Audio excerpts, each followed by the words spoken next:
Kantor Komisi Nasional Hak Asasi Manusia, Komnas HAM, di Jalan Latuharhari, Jakarta Pusat, berjejer karangan bunga, sebagian di antaranya diletakkan di area luar kantor dan sisanya di depan gedung Komnas HAM.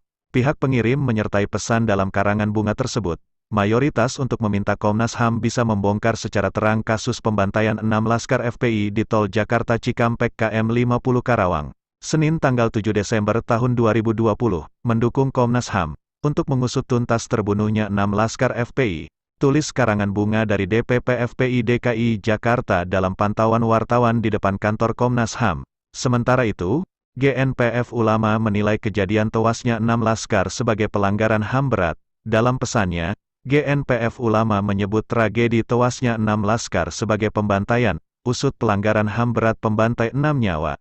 Tim investigasi Komisi Nasional Hak Asasi Manusia, Komnas HAM, menemukan proyektil dan selongsong peluru di lokasi penembakan 6 mujahid di KM 50. Ini penjelasan Komisioner Komnas HAM.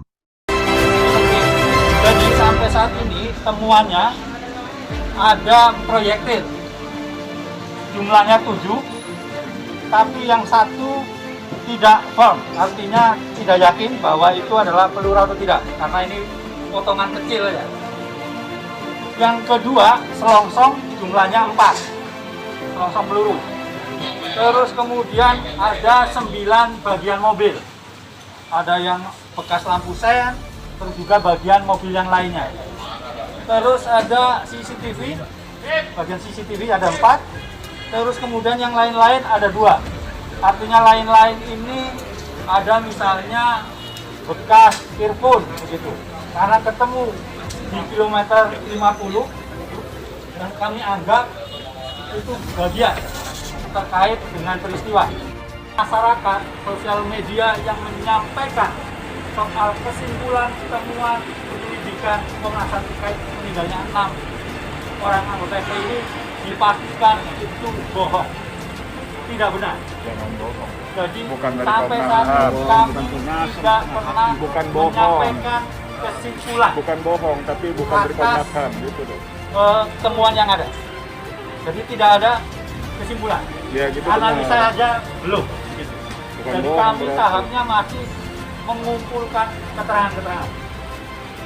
Dan ini temuan ini adalah tambahan keterangan itu. Begitu ya. Bukan polisi karena sudah menghadirkan lengkap tim penyidik yang ada. Ada yang di soal forensiknya, balistiknya, otopsinya, sampai kepada yang lain. Jangan nembak. Oke ya, sudah ya. Jangan nembak. Gimana yang nembak? Boleh polisi bukan Pak. Tapi kalau itu yang Anda harapkan, saya juga termasuk yang kecewa kemarin datang, karena ternyata Komnas HAM tidak membuka apa-apa kecuali memaparkan menemukan proyektil, menemukan apalagi selongsong peluru, kemudian sudah mengambil rekaman percakapan, rekaman CCTV dan sebagainya. Ini kemarin di penjelasan resmi dari Komnas HAM. Tidak ada seperti yang diharapkan oleh publik, misalnya, benarkah 6 orang itu ditembak di lokasi? Oke, itu barangkali tidak masuk itu. Tapi dengan melihat luka-luka, luka belebam, luka bakar, kemaluan yang bengkak dan terbakar dan sebagainya, tadinya Komnas HAM publik itu berharap, ya, Komnas HAM akan mengatakan, ya, ada penyiksaan. Ternyata itu pun tidak muncul. Bahkan rumah penyiksaan, saudara, rumah penyiksaan yang muncul beberapa hari di jagat media kita, sosial kita maupun media-media online kita, pun dibantah. Baik siapa namanya, Khairul Anam maupun BK Hulung Hapsara, atau siapa lagi, kemarin satu lagi, itu membantah bahwa Komnas HAM tidak pernah menyebut-nyebut tentang rumah penyiksaan.